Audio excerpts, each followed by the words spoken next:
Assalamualaikum warahmatullahi wabarakatuh. Allahumma sholli ala sayyidina Muhammadin al-fatih lima ughliq wal khatim lima sabaq nasil haqqi bil haqq wal hadi ila siratikal mustaqim wa ala alihi haqqa qadrihi wa miqdaril azim. Sahabat Tilas yang dirahmati Allah, alhamdulillah, puji dan syukur kehadirat Allah Subhanahu wa taala yang telah melimpahkan segala rahmat dan juga nikmatnya kepada kita semua, baik itu nikmat iman, nikmat Islam, dan nikmat sehat ya, sehingga kita dapat berjumpa kembali dalam tayangan Tapak Tilas dan Syiar YSPP Official. Saya doakan kepada sahabat Tilas semuanya, semoga senantiasa Allah mudahkan segala urusannya, dilancarkan usahanya, dimurahkan rezekinya, yang sakit diangkat penyakitnya, dan dikembalikan kesehatannya, dikabul segala hajat-hajatnya, dan yang terpenting diberikan keberkahan, keselamatan dunia akhirat. Amin amin ya robbal alamin. Oke sahabat Tilas, malam ini kita akan membahas tentang rencana licik Astuna Larang atau Astuna Wangi, kakak dari sang pamanah rasa atau Prabu Siliwangi Muda. Tapi sebelumnya seperti biasa, jangan lupa apa itu? Kopi butek dulu. Kopi butek yang manis. Bismillah. Masya Allah, nikmat benar. Manisnya nggak ada duanya. Kayak siapa? Kayak yang non. Kalau kopinya udah, satu lagi juga pastinya jangan lupa udutnya, jangan ketinggalan. Sekarang kopi udah, udut udah, kita mulai. Begini kisahnya. Kita kenal ayah dari Prabu Siliwangi, yaitu Prabu Anggalarang atau Dewa Niskala. Dia memiliki 3 putra. Nah, yang pertama Astuna Wangi atau Astuna Larang ya, atau diberi gelar Sang Astuna Wangi. Yang kedua adalah Jaya Dewata atau Sang Pamanah Rasa. Nah, yang ketiga itu adalah Rangga Pupuk, adik dari Prabu Siliwangi. Nah, tapi yang mendapat gelar putra mahkota itu adalah Jaya Dewata atau Pangeran Pamanah Rasa, karena dia adalah anak dari Permaisuri, sedangkan kakaknya Syah Astuna Wangi dia itu adalah anak dari Selir ya. Nah, karena sang Pamanah Rasa bukan cuma sebagai putra mahkota, juga sebagai cucu kesayangan dari kakeknya, yaitu Prabu Wastukencana. Ayamnya bunyi karena udah mau pagi ya, kuruyuk terus ayamnya. Nah, di sini ada kecemburuan Sang Astuna Wangi atau Astuna Larang kepada adiknya. Timbullah niat jahat, niat licik, bagaimana caranya menyingkirkan adiknya yang sebagai calon putra mahkota. Dan bunyi lagi ayamnya. Ayam berkokok, tanda sudah pagi.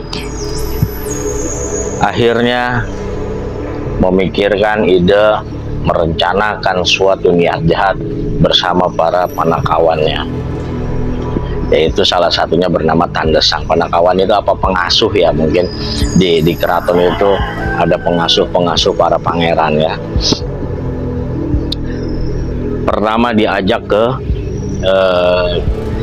Jembleng Cipatahunan, yaitu bagaimana caranya yang pada saat itu sang Pamanah Rasa yang muda umur 9 tahun dikelabui, dibilang sebagai calon raja harus bisa melewati beberapa tes. Salah satunya dia diminta menyeberangi sebuah sungai yang mana di situ ada beberapa ekor buaya putih. Tapi karena memang sang pamanah rasa itu meskipun umur 9 tahun dia sudah diberikan kelebihan khusus, ternyata dia mampu melewati sungai yang penuh dengan buaya. Bukannya buaya menyerang si pangeran pemanah rasa muda, tapi malah buayanya saling ribut, ya, saling gigit antara buaya sama buaya. Jadi bukan menyerang pemanah rasa mah dengan lancar melewati sungai, buayanya pada saling bunuh-bunuhan sendiri. Kesel si Astunawangi, semakin kesel disuruh lagi, suruh manjat tebing dengan pakai pohon-pohon rambat, ya, suruh bergelantungan sampai ke atas puncak.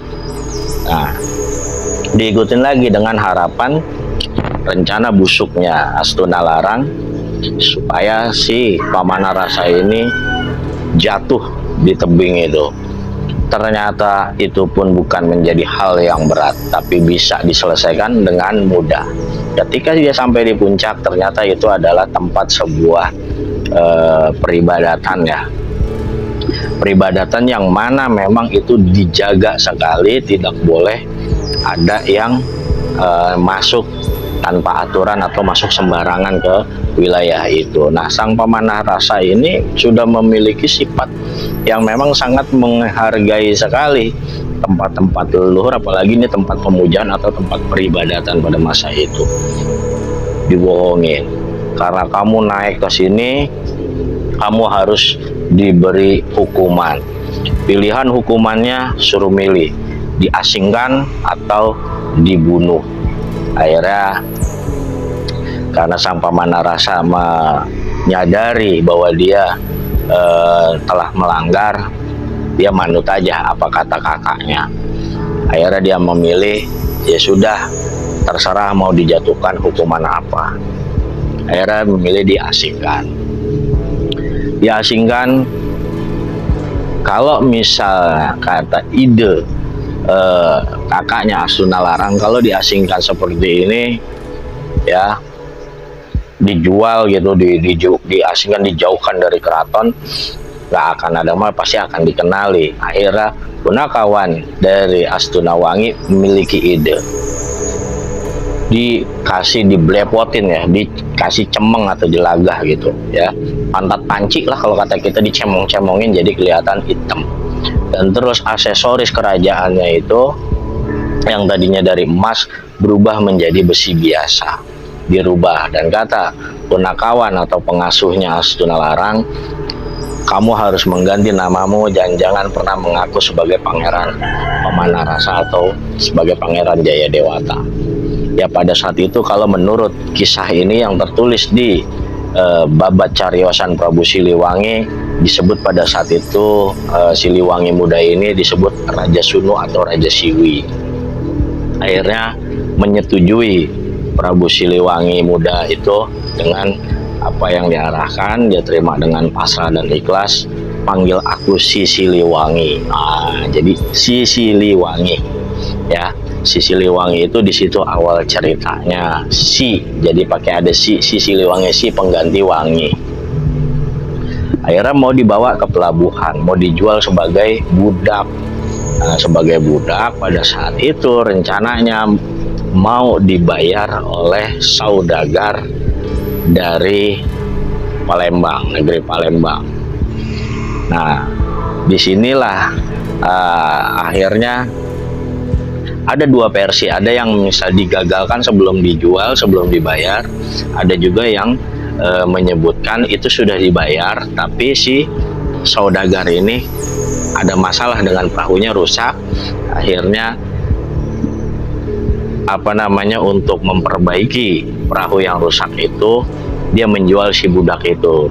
Nah, disinilah bertemu dengan Ki Gedeng Sindangkasih. Dan kebetulan di waktu yang sama, putri dari Sindangkasih yaitu Nyai Ambetkasih atau Nais Ambetkasih itu habis bermimpi kalau nanti ada pemuda tampan yang dia diikuti oleh budak kecil yang hitam. Nah, di situ akhirnya karena ada mimpi seperti itu, Nyai Ambedkasi menyampaikan kepada ayahnya yang sebagai juru pelabuhan di Sindangkasih. Ketika mendengar ada yang mau menjual budak, akhirnya diminta untuk dibayar, yaitu dengan kayu jati dan 1 buah kapal jung. Pada saat itu nama sebutan kapalnya kapal jung. Akhirnya dibawalah si Pamanah Rasa Cemong ya, Pamanah Rasa Cemong nih, karena nggak ketahuan kalau dia adalah seorang pangeran karena memang dibikin cemong, dibelepotin. Nah, sampai di sini ada 2 versi juga. Versi yang pertama, ketika dia sampai di kerajaan Sindangkasih di Keputren itu, semenjak ada si budak cemong ini, itu pohon-pohon atau tanaman di Taman Keputren itu pada rusak ya, kena angin, kena hujan, kena apa gitu ya, angin ribut apa segala macam pada rusak, sampai-sampai sempat dianggap si budak cemong ini membawa sial. Ini versi yang pertama. Versi yang kedua, setelah dibeli oleh Ki Gedeng Sindangkasih dan Nyai Ambedkasi ini, si siapa Pangeran Cemong, budak cemong ini, dia mandi di sungai Cibasale. Kenapa namanya Cibasale? Itu adanya di daerah Majalengka Kulon. Ci cai, baknya balik ya, salenya balik ke asale. Jadi ketika dia mandi ibak ya, bahasa Sunda tuh ibak di kali, akhirnya cemongnya luntur, jadi muncullah aslinya Prabu Siliwangi yang bersih dan bersinar.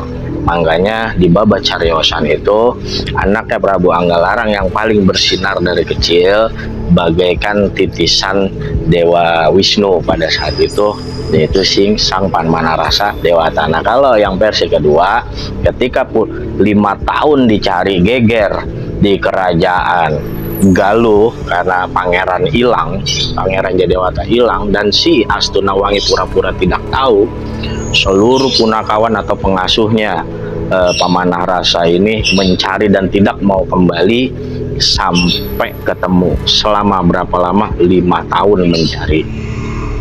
Sampai pada saat itu selama pencarian, di mana mereka singgah salah satunya di Katenggang, atau Katenggang itu kalau sekarang namanya Panyingkiran. Mereka ini para punakawannya Siliwangi ini bercocok tanam, dia bisa ngisubur. Nah, karena tadi di kerajaan Sindangkasih tanamannya pada hancur, dipanggillah mereka karena terkenal bisa pandai bercocok tanam. Nah, ketika ada di Kaputren Sindangkasih, ketika sedang berdialog dengan Nyai Ambedkasi, datang nih si budak cemong. Dia datang karena dianggap sebagai pembawa sial, dan burungnya sekarang udah mulai ikutan rame kayak ayam tadi ya. Jadi bikin nggak ganggu sinyal wae lah. Nah, dianggap membawa sial, diusir.